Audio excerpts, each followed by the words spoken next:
Guy Kai, Hmm.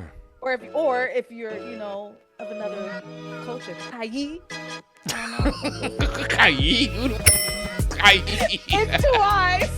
Who the is Kai?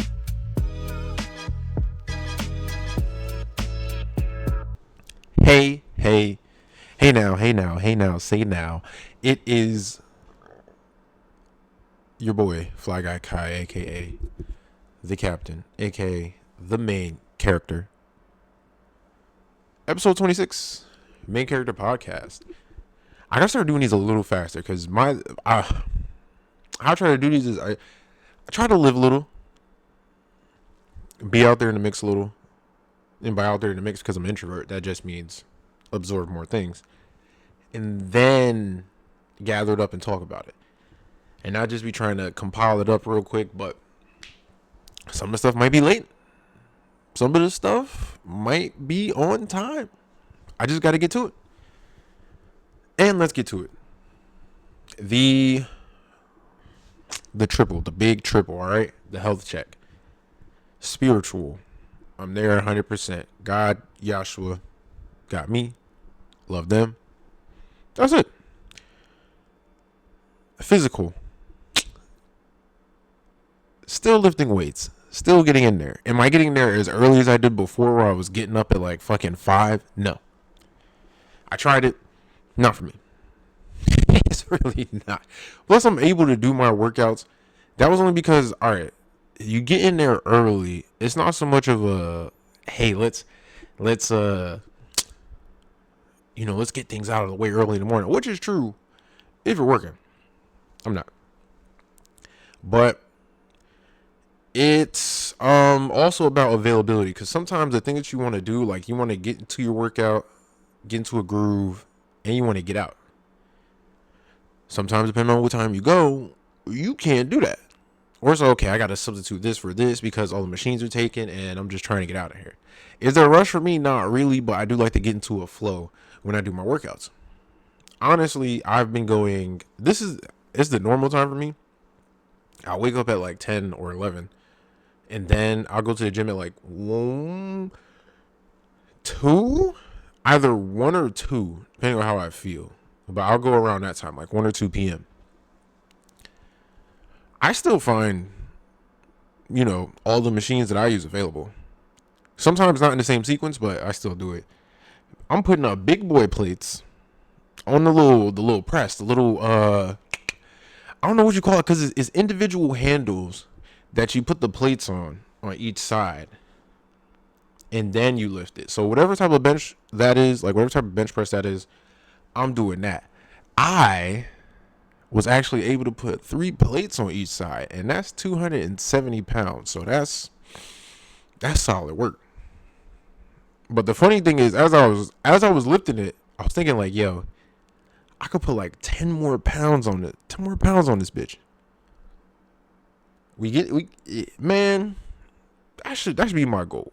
Let me see if I can get to 315. If I get to 315, you know what I mean? A good little, huh? I'm there. You're not messing with me.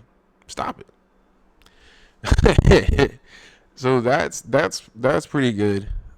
And I'm starting to do the Stairmaster too at the end, like 10 minutes on the Stairmaster. I'm not going crazy like the girlies out there who do like 45 minutes. God bless your soul. That's not me. Okay, you guys are trying to do something that I don't know, but let me know why you need to be on a Stairmaster for 45 minutes. That's nuts. So that's the physical. And the mental's always gonna be okay. Got some things that you, and by you, I mean me, but some things that I'll go back and forth with depending on how I'm thinking about things. Um, some stuff will cross your mind at random times, and it makes you just sit down and just think about it for a little bit, and then other times it just passes like a fleeting thought. But definitely okay. Don't let the laugh fool you. It's not like at a super 100, but I'm not at like a crazy low to where we're hitting like depression levels. Never want to hit those consistently. So okay is good enough for me. Um that 3 health checks down. Now we get anime updates. And you know me, I always got this fancy board on deck. Can't live with it. Can't live without it. So I finished Cowboy Bebop. I was saying before, probably in the last video, I was doing a Cowboy Bebop rewatch. I finished my rewatch. And yeah, I still feel the same about Cowboy Bebop.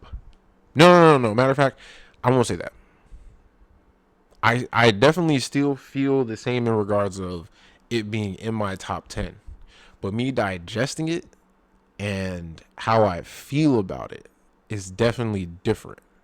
Because again, when I do these rewatches, I try to get more into the story of it. Like what's going on with the characters, how's the world building going? Like what's the art looking like? What's the scene looking like? Are things being executed right?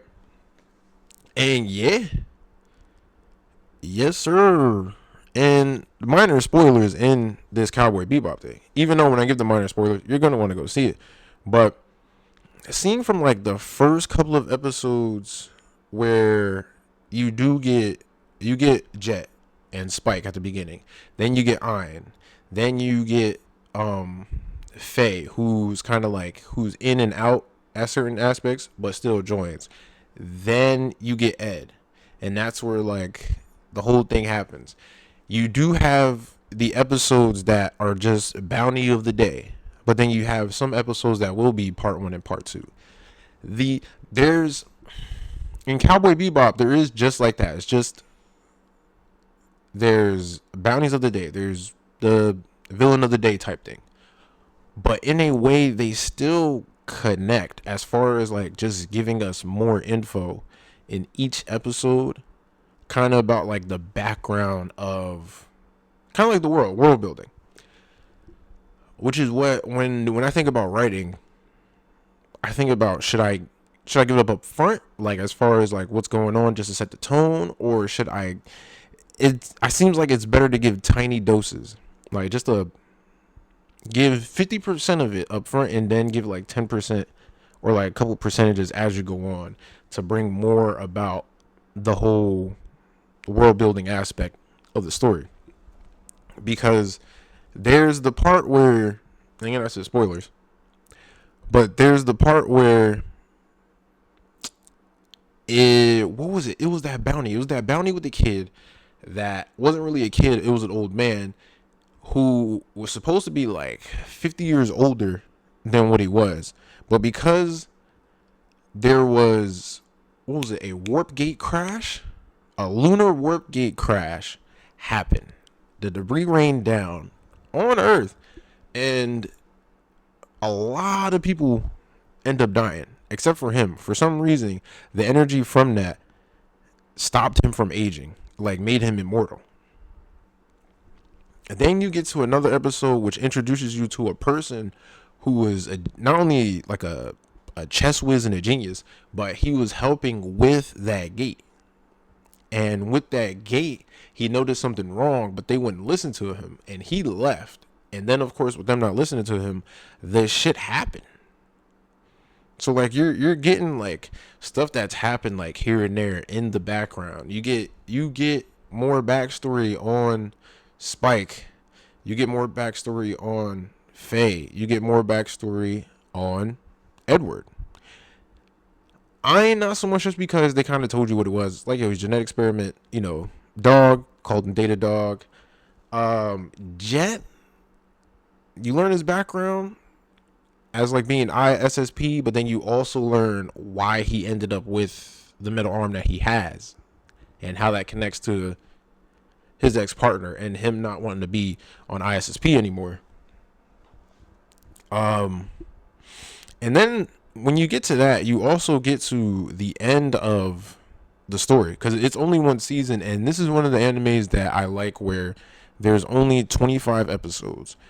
You get in, you give us some good characters that we like, you get a story going, you get out, that's it. You don't need to give us no more. No, you need to give us like a a grand re-entrance of some of the characters that might have died in a crazy way, and you try to continue the story. Nah, this is good enough. Leave it where it's at. Maybe just like they had a movie that came out, which is a very, very dope movie. That is a very good movie for Cowboy Bebop, and it's kind of taking place before the last episode, so it makes sense. Like you can go in there and have something to where the whole team went after a certain bounty, but it takes like a whole movie to explain it because it's a particular type of bounty. That type of stuff. The ending for me, it gets me like the last two episodes get me in that sort of like emotional feel just because of how the team came together and then how the team is sort of splitting up and the way that they're splitting up. Again, in my top 10, I don't know how I want to rank my top 10 or my top. Mine's is like top 20. But as far as like the top 10, the definitive top 10, I don't know how I want to rank them. Because that's going to take all day. Because you got One Piece up there, you got Dragon Ball up there, you got Bleach up there.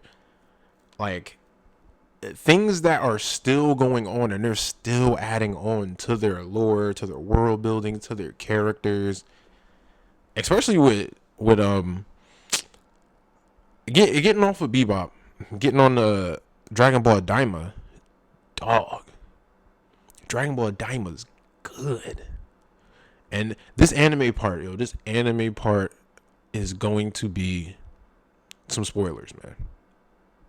And this is a warning now. Like, if you ain't watched Dragon Ball Daima, you might have to go ahead and fast forward to like. I gotta start learning how to do timestamps, because I want people to be able to fast forward to like a certain part where I don't give it away.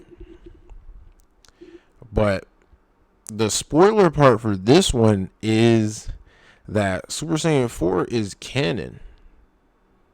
Now, I won't give all the specifics about how, but just know Super Saiyan 4 is canon. When I saw that episode 18, I had to pause it for a minute, look at it, and I'm getting stirred up because I'm like, yo, they really brought back Super Saiyan 4. Super Saiyan 4 was a thing from GT. And, because years later, when they brought Super out, it was like, oh, this is taking place after the Buu saga. Like, yo, GT doesn't count. It's not canon. It's like, well, damn. Super Saiyan 4 was one of the best things to come out of GT. I liked some of the story points anyway, the Tuffles, the fact that the Dragon Balls like transformed into dragons that each represented like a time where people wish something, and that was good. The Super 17 one, like the design looked cool, but it still really didn't make sense. It's like nah, that doesn't fit. And even with Dragon Ball Super, I still don't agree with some of this stuff. Like, I don't like, there's like, now it's just Power Ranger color, different hairstyles, and now Dragon Ball GT made sense because Super Saiyan 4 made sense.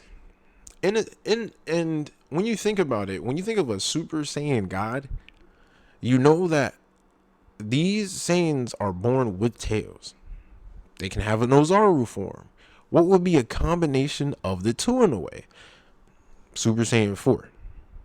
Hence, a Super Saiyan God would kind of reflect all of that in a way. Combining like how the Ozaru looks with the actual Saiyan and like having the wild hair. Now, I like the design that they did for Super Saiyan 4 and Daima. It's got like the forearm the hair kind of stops towards like the forearm or something. I don't know why they did that. And it kind of have like big, like Popeye style forearms. But all in all, it's still fire. The hair color is different. The eye color is different. It all makes sense. It all matches.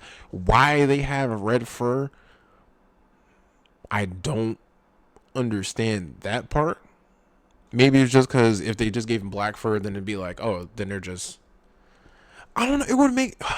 Would it make sense if they had black fur as opposed to? I don't know. I guess the red one aesthetically just looks cool. It just looks cool, and it's like, oh, this is another Super Saiyan form, but it's a combination of the two.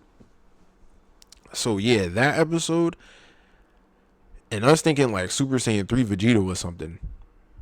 That in the way that they do the transformations, like the Saiyan transformations in this in Daima, fire. That Super Saiyan 4, and there's still one episode left. This was a 20 episode series, so there's still one more episode left, if I'm not mistaken. And the fight is still going on.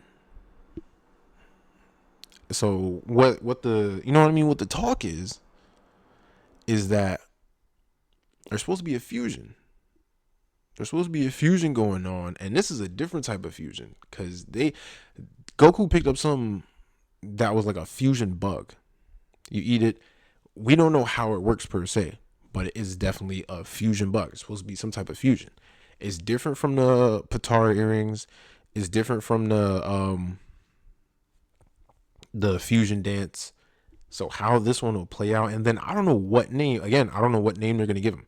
You got Vegeta, you got Gogeta.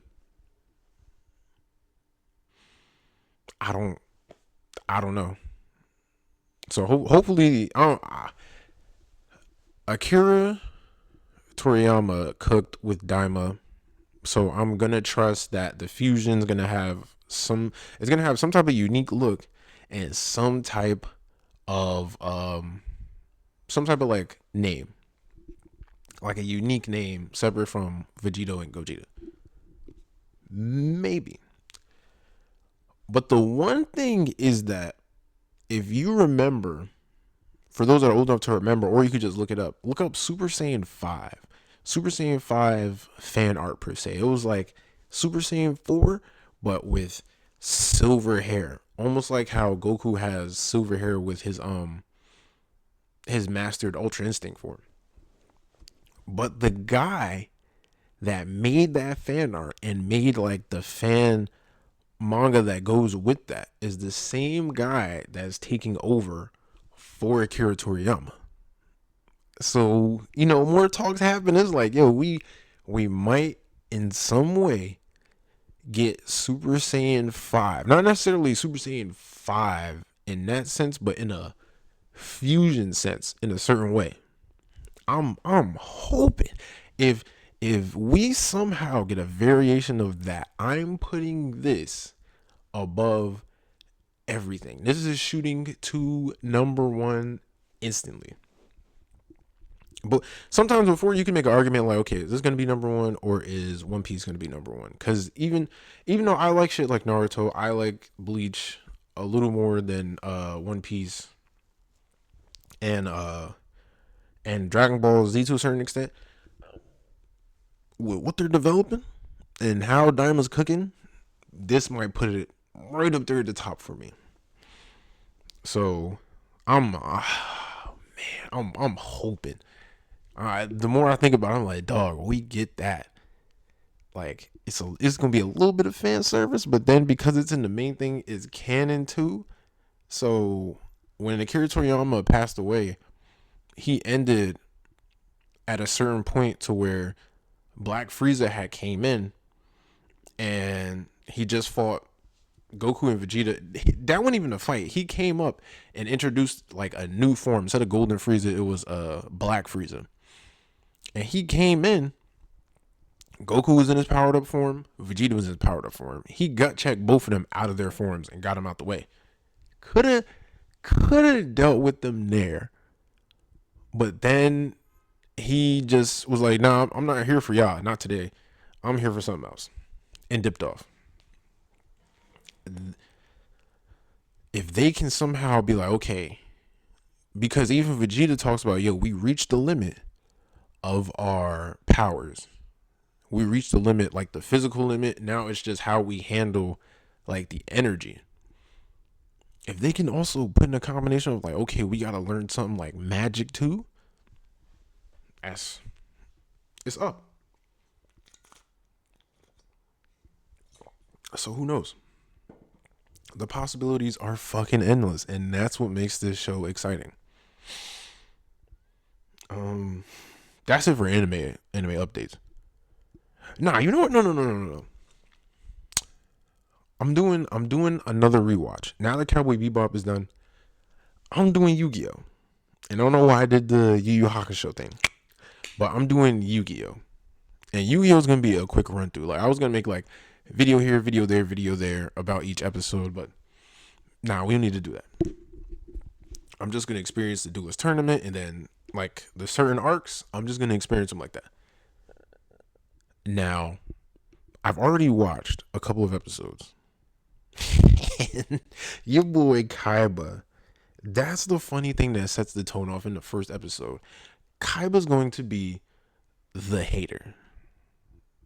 The hater on Yugi, and then he's also going to be the nigga with the one-liners.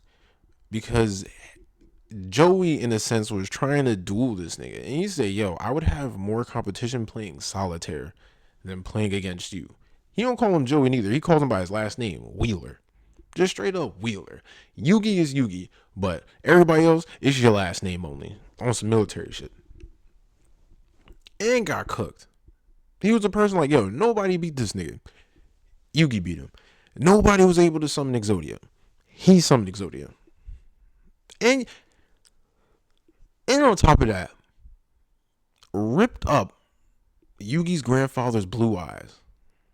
After getting it from him, just ripped it up and was like, cool, nobody's going to stand in my way. Who's going to stand in your way? Boss, you have 3 blue eyes. How is one blue eyes going to stand in your way? Unless someone's going to find a way to what? Find a way to like triple it or whatever. I don't know. Yu-Gi-Oh cards in the Yu-Gi-Oh universe, it seemed like only a few cards were mass copied, but everybody else seems to have unique cards that nobody else has. So it was like, yo, is it a popular game or not? Because there's a lot of duelists out there. So there was just only 4 copies of Blue Eyes White Dragon in the world. There's only 1 copies of Exodia for now. Like something like I'm on the part where after they beat Weevil, they went to fight with what was it, Mokuba? I think so. Kaiba's little brother. Because Kaiba's little brother was kind of pissed because that nigga Kaiba, after that duel with Yugi, his whole world was tarnished. That nigga, everybody has a plan until they get punched in the mouth. Okay, everybody talks the toughest until they get punched in the mouth. That's what happened. Kaiba never got punched in the mouth before. He got punched in the mouth in that duel, shattered. I don't know who I am anymore. I gotta go find myself. Am I this duelist that I thought I was? Dog, you just lost one game. Yo, you just lost one game. Like, dog, everybody lose. People lose every day, B. Just get better next time. And he do some. I remember as I start watching this shit, it floods back from the couple of times that I've watched this. I remember that nigga did some shiesty shit just to get to the the semifinals of the whole tournament. But it didn't matter. So that's my next one, Yu-Gi-Oh. When I finish that, or I'll just keep updated on like where I'm at, which is fine. Spinning off of that, I want to talk about real quick. I have a certain thing now where I kind of want to collect stuff. You feel me? Like collectibles is cool. I won't go to a crazy extent, but I have like, cause once you collect like a rare something, then it could be it could be worth something a little later down the line. I still kick myself for when I threw out my Pokemon cards and when I threw out like my Yu-Gi-Oh cards, and because people always tell you like, oh, okay, now it's time to like throw those out. I didn't have a geek in my family to tell me, yo, hold on to those because either you're still going to want to do something with them later on, or they're going to be worth something. Nobody. Now I'm that geek that be trying to tell people like, yo, just hold on to those. It don't matter. Just hold on to those. They might be worth something super later down the road. They might be worth a little something for you. It might give you a little change. You never know. That Charizard card was worth, and I think it's still worth like 500,000. That's a piece of sturdy paper with a picture on it, and it's worth that much money. That shit's nuts. But yeah, I'm doing small shit like I'm trying to get my vinyl collection up. I kept talking about it. I'm trying to catch up on paying my credit, being responsible, paying my credit card off first, and then starting to delve into personal things for me. Um, but I do small stuff like I wanted Funkos for each of my top anime that I liked, and so far I got Bleach, Bleach. I said Bleach, Ichigo, Naruto, Luffy, and then I have Edward Elric. I actually got Yuji Itadori. Shout out to my mom because she picked that one up. I have Sasuke for some reason because she also picked that one up. She was like, "Oh, what's Yuji Itadori?" You know how black moms do when they have to pronounce anime stuff. And is that it? Yeah, as far as that, that's it. I do have a one of the Gundam toys. It's two of them that I got from Mobile Suit Gundam Iron Blooded Orphans. I have the one where you build it piece by piece, and then I found one in Walmart that was literally the same model, but it's a little bigger. It's like the regular like figure, like more sturdy. You didn't have to assemble it yourself. It just comes with maybe different hands to hold the giant sword that Lupus Barbatos Lupus has. That's the name of the Gundam. But I'm like I study like collect stuff like that. Comic books here and there. I collected I put money into one of the DC ones and I was just like, oh, this one's failing. I was like, yo, it would be when that one's failing. They still look cool to me. I still got cool variant covers of those. But this next one, absolute DC, I have the first issue, which is a variant cover for Wonder Woman, and then I have the first issue of the two variant covers that are like black and silver for Absolute Batman and Absolute Superman. These ones are reflective as shit too. I couldn't get the regular ones, but I might follow through and still collect those. I gotta see. I do want the first issue for the Flash that comes out, the Absolute Flash, the Absolute Green Lantern, Absolute Martian Manhunter, and just certain stuff like that.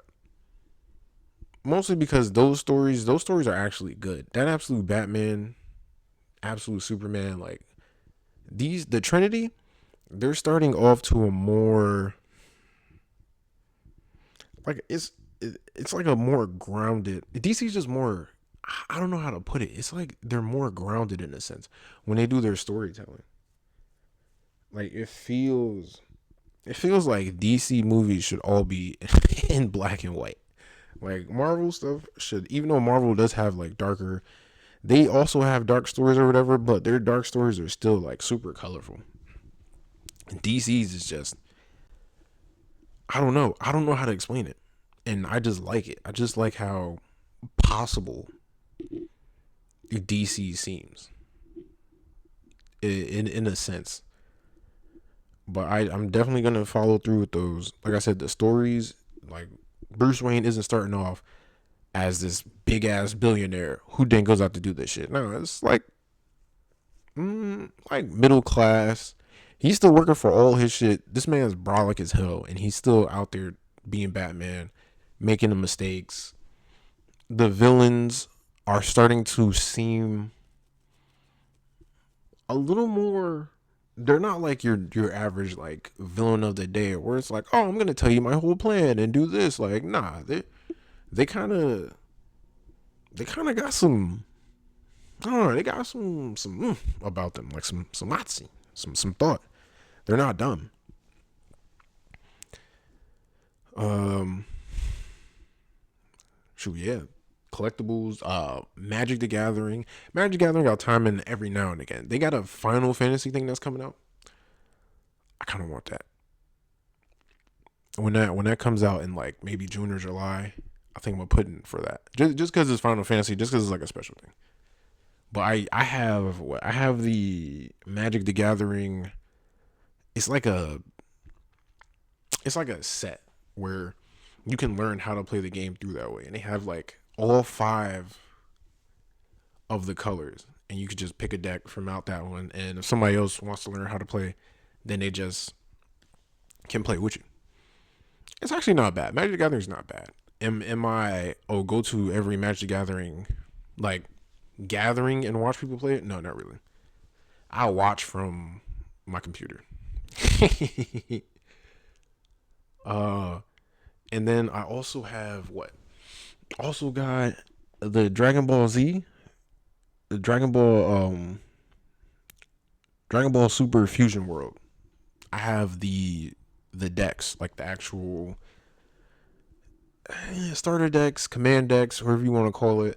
I'm collecting those. I'll collect the booster packs every now and then, but I want to collect the actual command decks, and I just put them in this card book that I got, just because those are fire for me. Got some Yu-Gi-Oh stuff, from back in the day when I had collected jump books. I don't have the jump books anymore, but I always wanted the cards out of them. And I got a couple of the Yu-Gi-Oh cards, a couple of the Naruto cards. So that I'm definitely keeping. You ain't never get me to sell that. I need those. I need those. And yeah, the going back to the vinyls, I definitely want to get that J. Cole one. And then I'm trying to figure out which Ludacris one I want. I definitely want one from Ludacris. I might get the Black album for Jay-Z. Are we trying to pick like one from each artist that I like? The Outcast. I gotta pick which Outcast one I want. Because Speaker Box and Love Below might be there, but also I did like AT Aliens. So AT Aliens might be a possible choice. So I'll look up and like make like a little like window shopping list on Amazon. But let me see if I can get my vinyl collection up. And spinning off from that, as far as vinyl collection, the music. Let's get a couple of things out the way. Number one, Chase Shakur came out with an album, R&B album. Definitely fire. If you don't know who Chase Shakur is, go check out a couple of songs. Definitely has a unique sort of voice and the way that he sings R&B. Very cool. And then something that I ran across, it's a group called They. You got him, you got her, you got Sarah, you got they. I see it. But I ran across something called They and their new album. I'm just now getting to it. I'm just now starting to listen to it. But so far, it's not bad. Again, another R&B album. I do like my R&B albums. Mutt by Leon Thomas is definitely up there, one of my favorites so far. Because that album, I could listen to. I could maybe skip like one or two songs. But otherwise than that, Mutt, all the way through is solid for me. I absolutely love it. So I'm gonna check it out, see what's what.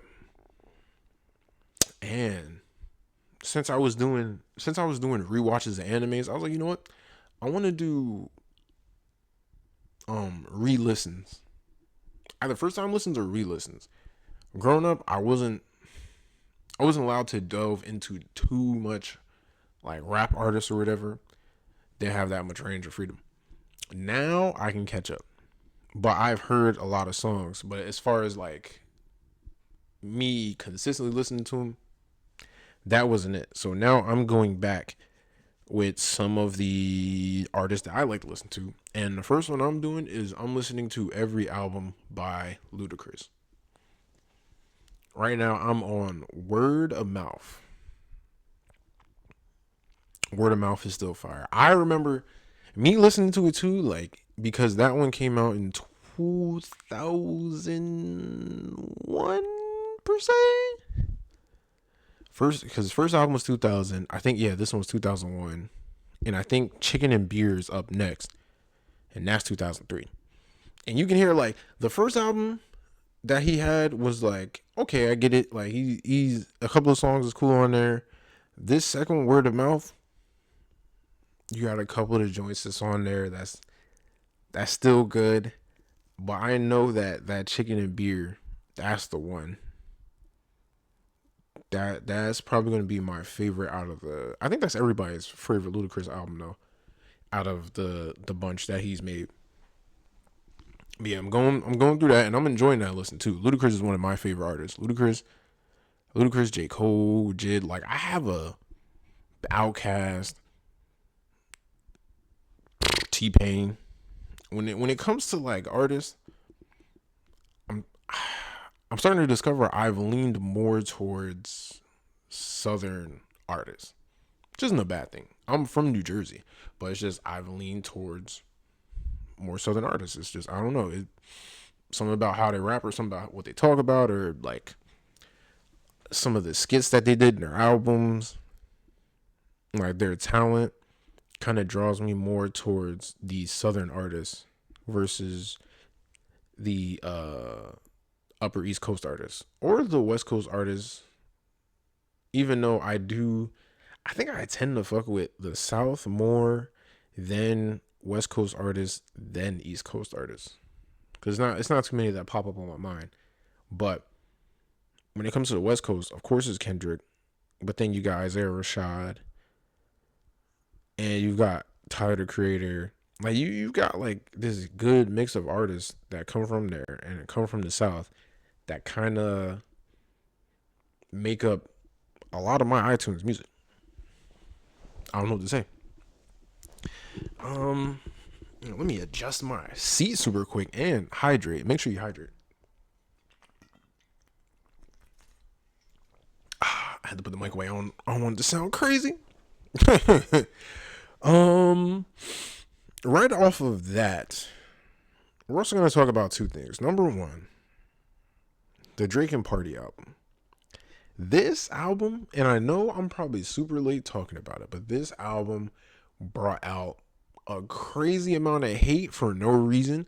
And niggas, the most I heard, and the album wasn't even out for 12 hours. Nah, it's trash. Off of one listen. Usually you do to any other artist on one listen and be like, it wasn't for me. Like, how many times did you listen to it? Oh, you only listen to it once? It takes more than that. Like, you can't just do it off of one listen and judge it. And this one, nigga was like, yo, only listen to it once, but so far, not bad. Somebody was like, yo, it don't take that long to recognize Sunshine or some shit. I'm like, dog, anybody else, you need more time to listen to the album and then get accustomed to it. This nigga, it was only one and done. And a lot of the times I was hearing people like, oh, I'm a Drake fan, by the way, and this wasn't for me. All right. The way that niggas was describing it was just like, this trash, this trash, this trash, this shit, this trash, this shit. Yeah, no. It's not really convincing. It's a lot of people that are now, whenever something comes out, depending on what side you're on, you're gonna instantly call it trash. Niggas was calling Kendrick's halftime performance trash. It wasn't trash. Like when it comes to Super Bowl performances, was it the greatest of all time? No. But was it the worst of all time? Absolutely not. And people were bugging on that as far as like people on that side. On this other side, nigga, this was a Drake and Party Next Door collab album. But they're putting blame on Drake and disregarding Party on this at all. And then we're really trying to listen to something lyrical for this when it came out on Valentine's Day. And it was literally like it wasn't like super rapidy rap album type music. So people that just wanted to hate on Drake was like, yo, we gonna hate. This shit ain't gonna do as many numbers. And when I looked, somebody pulled up the first week sales and it was like, yo, it sold 249,000 units the first week. That's big numbers for niggas to call that shit trash. It's like, oh, that's trash now? Copy. Copy, copy, copy. Y'all got it. And that I rock with, it has 21 songs in it. Out of the 21 songs, I rock with 16 of them. I stamp, I put a stamp on 12 of them. So a little more than half the album, I actually like. Like, I will play the song and listen to it fully all the way through. Because a lot of that shit is tough. That Nokia is top song. That shit got a nice little groove to it. Give Me a Hug or I Need a Hug, that one. I like that second part of it. Some of the songs I like the second parts. That Meet Your Padre one was just, Do I like him when he does the accents? Not really. That Meet Your Padre, the second part where it's more Party versus Drake. That's the part that I like. Mothballs was good. CM Towers, that shit. That's a good way to start off the. That's a good way to start off the album. Very good. So those people, yeah, like, yo, this is the year of crazy hate because that and niggas is still having discourse. Oh man, this nigga, he came out with this. Oh man, it's a bunch of throwaways. So let me get this straight. On a bunch of throwaways, and you're gonna put this on Drake, cool. On a bunch of throwaways, this man still sold 249,000 units. Is that not saying something? Or do we just like we don't want to give him props because of the whole battle? Put that shit to the side. Like I said, it's cool with me. If I like half your album, that's good with me. And then we got a little surprise from my favorite artist out of the three. Out of the three, it's always J. Cole. I don't care. The second spot, you can switch around, whatever. But J. Cole, for me, that's my favorite artist. He dropped something called Clouds, and he's floating on that bitch, which is ironic that he chose that name. J. Cole, for me, man, and niggas still judge him for the fact that, oh man, he made that diss track, and then it was ass, and he backed out, and he apologized. If you listen to J. Cole music, then you'd understand why he did it and what he means. Because things like, nah, you can't talk that big talk anymore. He never wants to do battles. He never wants to do rap battles per se because it don't make, for him, it don't make sense. Like, that's not where my heart's at. My heart's in is more so, okay, to put it in a sports perspective, it's more so about basketball and less about MMA. MMA, like, you really trying to get in, like, you really trying to kick your opponent's ass tooth and nail, and you're trying to bruise them. You're trying to damn near almost kill them. And basketball is different. Basketball, you're just trying to bust the ass real quick. And with J. Cole, he's more of the, nah, I'm not trying to battle in that sense. Like, I don't need to get nasty with it because everybody knows, like, once you're trying to do that, and people are like, oh, it doesn't have to go that far. Yes, it always goes that far. Okay. And he considers, a few of these people his friends. Like, yo, I don't want to dial into that. That's why when he kind of like jumped out, like, oh, this is what we all doing, and Kendrick in the background was probably like, no, I really don't like that nigga. Like, this ain't that. And he's like, oh, my bad. And then apologize. I was like, what? It's like, yo, if you step on somebody's toe and like you do that shit aggressively, the apology got to be just as aggressive. Like, I don't understand it. And it take people that make a mistake and they apologize for it. That's the people you're supposed to like. People that will admit their mistakes and apologize for it. Y'all are a bunch of people that just make mistakes and be like, oh, and then keep it pushing. That's what that was. But Clouds, it just reassures me, like, number one, J. Cole's pen is always fire. His writing is always fire. Him doing his own, you get used to it. When he does his own like chorus, whether it's singing or like a little melody or something, most of the time he'll do it. You get it. Listen to him for a while, you get it. Would I have liked somebody else to help him out with the chorus a little bit? Sure. But it's J. Cole. That's what makes J. Cole J. Cole. And he's top three for a reason. Mm, top three, top three, top three. NBA All Star Weekend. The fall off of NBA, the fall off of NBA sports. Again, super late with this topic, but at the same time, it's still being talked about because it's true. Like, yo, basketball for some reason isn't as exciting as it once was. And mind you, me, I didn't get into sports like at a certain level until I went to the military back in 2010. I didn't necessarily care about sports that much. I was more so just cartoons, anime, TV shows. Sports was I mean, I played soccer, but that was about it. I wasn't really into basketball or football or even watching soccer. But every other time I would watch All-Star Weekend, East versus West, the celebrity game, the challenges, the dunk contest. But now it's just the dunk contests are nobody really wants to compete in those that will dunk. They dunk in majority of their games. Amazing dunks. Then it gets to the dunk contest, they're like, I'm not gonna participate. Then you get to these all-star games, which at first it was East versus West, and then became a fact where, yo, the West is always stacked. If there's one thing you know about whether you play 2K or whether you've been paying attention, a lot of the talent be more so in the West than the East. That's why I say like the East is a lot easier compared to the West. All the talent is in the West, all the hard work is in the West.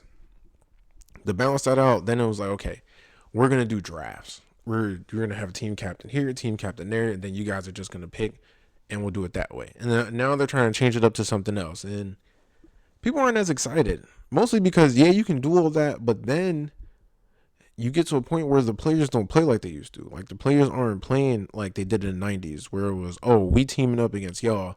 We trying to really bust y'all ass. Because now that I got these, like, we really trying to see these all-stars from the East team up with each other to go against these other all-stars. Like, it's dream teams. And you just trying to see them, like, go at it. And yeah, I get it, because if you're going at it too much and you get an injury from an all-star game that doesn't count towards the championship, then that's when it gets kind of iffy, because you don't want to risk that injury. You still got more games. This is like the halfway mark. Like, you still got more games to go and you got to compete. So it makes no sense.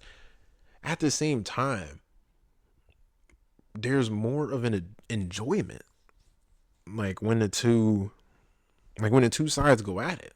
Like this is top talent, and we're trying to see like the accumulation of the all-stars, the top talent, go after each other and see like really like what this shit would look like if certain people were teaming up. So it's, as long as that continues, it's gonna die out. And then they still keeping LeBron back there, which, yeah, you're LeBron James. Essentially, because you're like the face, you do what you want. But at the same time, if you know that you were not going to compete in the game, then give that spot to somebody else. You're just showing up like, yeah, nah, I'm not playing in this game. All right, that's kind of corny. I personally don't like it. Uh, People don't put their hearts into it, and the fans can see it. Like, the fans can see that you don't put your heart into the game. Whether they say to people sit down or sit out, or they laugh on the sidelines, or just like the I was watching the 7 p.m. 7 p.m. in Brooklyn podcast with Carmelo Anthony and Adidas. Not not Adidas, Mero, my bad.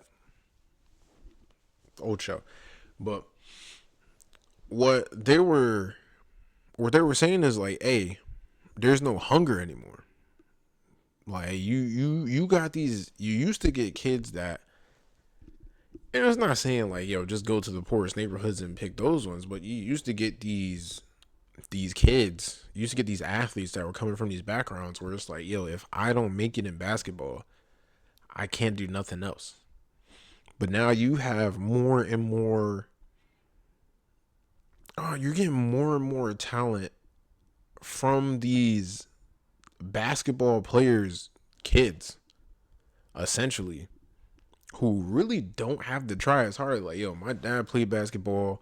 You know, we still got some money. If I happen to fall back, I'm good. I can just, I don't know, do podcast or do something else. Like, this ain't, like, I'm cool. I'm good at this, but I ain't really hungry per se. Versus in the 90s, or like the 80s where people was like, yo, I need this. Like, nah, I have to bust your ass because I'm here to get this money. I'm here to prove a point. I'm here to win these championships. And even then, I don't even think teams want to get multiple championships anymore. As far as what I'm seeing, it's like once they win a championship, then it kind of dies down because you've been working hard to get a championship, real hard, and then once you get the championship, it's like okay, cool. Now I can fall back. Like even if I don't get another championship, you can't say I never won a championship. They're not trying to go for like, yo, I want to win the most championships. I want to keep winning championships. It seems like a lot of them are one and done, or at least the teams. Like, cool, we went with this one. Now let's see what we can get. Let's move some shit around. That and I don't get teams that you could almost go to the finals, or you could almost win the finals and get the championship with the team that you got. All you need to do is just lock in a little more, and you got it. Niggas will like trade people out that worked in the lineup, and then we'll wonder like, damn, how come we couldn't get back to the playoffs? How come we couldn't get back to the finals? Because you changed it around. Why are you changing the team around that worked? What sense does that make? It's not me. I'm not the head of basketball. I'm not the head of those teams. It's just how it looks. And it's not just NBA All-Star Weekend that's falling off. Basketball in general is falling off. You got these rules. You got some of these bad calls that happen. It is true that now it's a shooters type of league. If everybody cannot shoot a three in some aspect, they don't really look at you as much. Like there's no traditional positions in a way. Cause yeah, your point guard could shoot or whatever, but now your point guard is in there too. Like they're not doing the thing where it's like, yo, they really good at like passing, making a couple of shots here and there, but they goal is to like make those passes and like make those plays. And nah, they doing it the Steph Curry way, doing it the Ja way. You know what I mean? Like they getting in there too. The bigs is shooting threes. Everybody's shooting threes. It's now becoming a shooter's game, and there's defense to guard the three, but not a crazy amount of defense. Just like like you either shoot it or you either make it or you miss it. So it's just a game of just shoot or shoot. It's not like when people like you see more posters, you seeing a little more aggression or something like that. It's just a different game, and people see it. They don't really care about it. In fact, how I get my updates on sports, I go on YouTube. I'll go on TikTok. I'll go on Twitter, see the summaries, see the best plays, and then that'll do it for me. I don't necessarily watch full games. So unless they figure something out, the ratings are just gonna stay like that. Last but not least, this rewatch of Stranger Things is still good. Okay. My girlfriend started she wanted to watch Stranger Things. So what do? We watch Stranger Things. I have no problem watching Stranger Things because I remember when I first watched it. It came out in 2016. I was staying up binging that because I couldn't get enough of that. Absolute fire. Doing this rewatch again, I am not bored. I'm still excited. The emotion is still there. And we just got done with season 3. So next time we're trying to max out season 4 because season 5 is getting ready to come out. I seen it. They just wrapped up shooting December of last year. So we should definitely be seeing it soon because damn, like these when you look at each season, you're seeing how the kids grow. You're seeing how the characters grow, but from a physical standpoint too, you're seeing how the kids grow. And it's like, yo, y'all gotta hurry up and wrap this up because the longer y'all take, the more you're gonna have to explain this time jump you're gonna have to take. Because it's been like, let me see, 2022 is when the 4th season came out, and now it's 2025. Yo, 3 year time jump. Like y'all have to explain that. yo, what's his character's name? Noah, the black kid. My man's already got like a full. He's got like a full goatee with the, you know what I mean, with the whole shebang bang going on. I'm like, yo, these are young adults pretty much. Like, y'all gotta wrap the story up before it gets to a point where, yo, how do you explain this? Like, why is it taking this long for them to do whatever or beat whoever? And I'm interested in how this story ends. I'm very interested in how the story ends. I want to see if they're able to wrap it up, if they can save Hawkins, or like, is there going to be big sacrifices? Do people come back? Are they gone permanently? Stuff like that. I'm getting more excited. I can't wait. Like I said, the rewatch still good. Oh, so lovable. Another thing I'm looking out for, which was a big news thing, which now I gotta get in my defensive bag, is that the Avatar team is coming out with a new series. Now, when exactly we don't know, but all we do know, we got some more information that in this one it's going to be twin avatars. They're from the Earth Nation. If you've been in that little like circuit as far as like news regarding Avatar, the talk of twin earthbenders was around for the longest time. And then there came like the two ideas of either the power was going to be split, and it was going to be one was able to learn fire, and like one would learn 2 elements, the other would be able to learn the other 2 elements, and they kind of like shared it and had to fight together. Or a more recent one, which was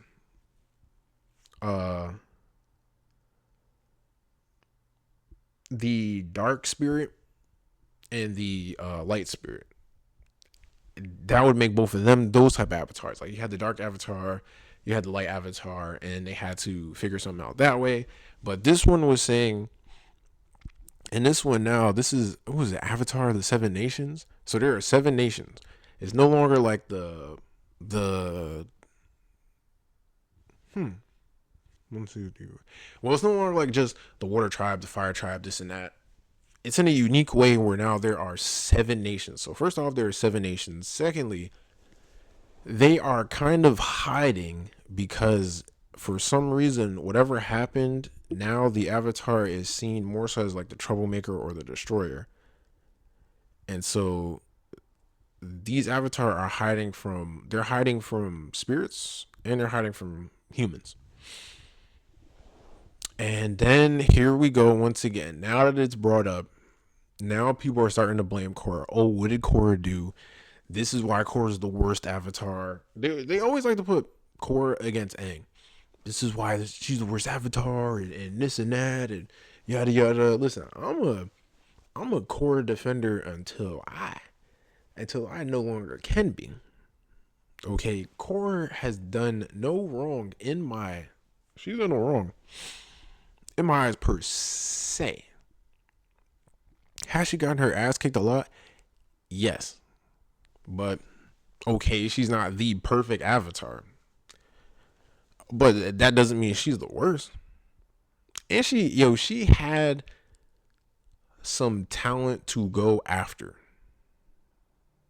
When if you have to reverse the situations as far as like the prime moments where they have to be, because this is what we're focusing on. We're focusing on the prime moments where they have to be Avatar and what they've done. She's had to go up against a nigga who was so proficient in bloodbending that he was able to take people's bending away by blocking certain parts. Not to mention he was cold when it came to fighting. And he had humans that had technology on their side and chi blockers. With these inventions, stop it. And couldn't even metal bend. Not Qatar. Korra. Korra could metal bend. So let's get that out the way. And these enemies that she's had to go up against, not to mention, did she open a spirit portal? Sure, but she also brought back airbending to the world. She literally brought it back. Aang couldn't do a damn thing. All he could do was have a small family and could hope for them to be airbenders, which one became an airbender, and then his son had 3 airbenders, and now Korra was like, yo, once I release these portals, she didn't know that was gonna happen either. It's just she released the portals, and then it's like the world kind of started to balance itself. Like, okay, cool, we need more airbenders. Here you go. Now there's airbenders.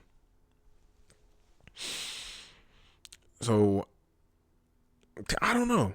Like, as far as like what happened, like what could have possibly happened, it might have been spirit related, and it could have been like, yo, because now both things are mixed. It could have been something to where something combined and something happened, or like a big sort of like big time spirit that annoyed both was starting to ravage, reality. And now, since Korra wasn't there to stop it, and it's been a couple years, mind you, because now these Avatar girls probably, I want to say they're probably gonna be around the same age as Aang, if not older, by like a couple years. But if they're the same age as Aang, 12 years. 12 years they've been without an Avatar, which means whatever was happening, it was just 12 years that nobody else could do anything. So whatever happened, they might be calling her that just because of her connecting both worlds and thinking it was a good thing, and people were kind of vibing with it. And now it's like, oh, it's seen as a mistake. Which sometimes people do things that they think are in the best interest of everyone, and then it might not work out. But they did it from a good standpoint. They did it from like a good place. Interesting to see. Like I said, it's always been talks that it was going to be twins. But how the power was going to be divided, what was it going to mean? Was it going to be one good twin, one bad twin? What challenges would they have to face? I'm just trying to see what these seven nations are about, how these girls are hiding, how they found out that they were the Avatar per se, how are they getting protected, and I also want to see like the world building as far as how is airbending. We seen how it might be like a what they're saying is it might be like a post-apocalyptic type of feel to it. So how's the technology? How are the people now? Is airbending more? Is airbending more? I don't know. Are there more airbenders? And then how long did Korra live? Because did she gradually pass away due to old age? Or was there a big fight that she had to take part of and she just like fell in battle? Those sort of things. That's what I'm ready to see. I can't wait. Okay. And that, my friends, so long. Farewell to you, my friends. No, that is that is it for this episode 26 of the Main Character Podcast. Thank you as always for giving your time to listen, even if it was 1 second, if it was 1 minute, if it was 10 minutes, if you listen to the whole thing. I really do appreciate you. I'm doing this thing solo dolo until I get comfortable enough to maybe do something with a combination of people, like a big group, where we can get this podcast stuff going. I know it's like a sea of podcasts being started, but I still want to follow through with it. I still feel comfortable with it as far as talking, as far as like putting out the videos, you know, and then trying to upgrade here and there. Try to sprinkle a little something better. Do a little better when it comes to trying to figure out an intro, trying to figure out an outro like everybody else does. And really getting used to this. I want to shoot for making 100 episodes of this. 100 episodes. It's just now I have to do the thing where I make clips. Because it's me, I have to I would have to make better clips. And I would also have to figure out a way to do my intros.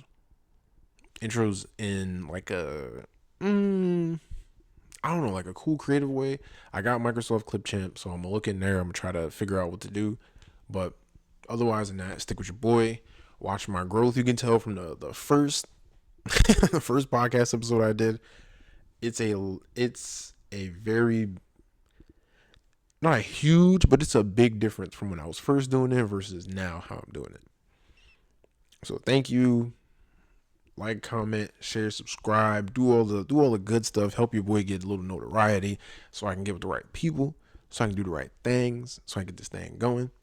But thank you. I will see you at episode 27. I'm shooting for within a week to have episode 27 out. That is my goal. Let me go out here and live a little so I can give you the goods, all right? So until then, stick around. Thank you. And that's a wrap.